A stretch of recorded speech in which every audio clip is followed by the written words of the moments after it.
ये मेरी online teaching से घर बैठे कमाई 7 दिन की सीरीज़ की छठी वीडियो है। और आज मैं आपको बताने वाली हूँ कि ऑनलाइन टीचर्स की वो 3 बड़ी गलतियाँ जो स्टूडेंट को भगा देती हैं। बहुत से लोग ऑनलाइन क्लास शुरू तो कर लेते हैं, लेकिन फिर इनके स्टूडेंट ज़्यादा देर तक नहीं रहते। इसकी वजह यही चंद गलतियाँ होती हैं। पहली गलती है क्लास में देर से आना।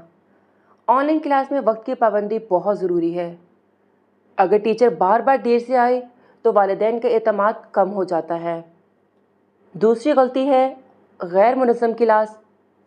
बहुत सी ऑनलाइन क्लासेस में कोई प्लान नहीं होता, कब सबक होगा, कब रिवीजन होगा, कब होमवर्क चेक होगा। अगर क्लास मुनज़्ज़म ना हो तो बच्चे जल्द बोर हो जाते हैं। तीसरी और बहुत अहम गलती, वालिदैन से राब्ता ना रखना। अगर आप कभी कभी वालिदैन को बच्चे की कारकर्दगी बताते हैं तो वालिदैन का एतमाद बढ़ता है और वो क्लास जारी रखते हैं। याद रखें, ऑनलाइन टीचिंग में सिर्फ पढ़ाना ही काफ़ी नहीं होता, बल्कि एतमाद को कायम रखना भी बहुत ज़रूरी है। अगर आप ऑनलाइन टीचिंग सीखना चाहते हैं तो कमेंट में टीच ज़रूर लिखें। कल मेरी सीरीज़ की आखिरी वीडियो में मैं आपको बताऊंगी ऑनलाइन टीचिंग शुरू करने का मुकम्मल रोड मैप, यानी कहाँ से शुरू करें और स्टूडेंट तक कैसे पहुँचें।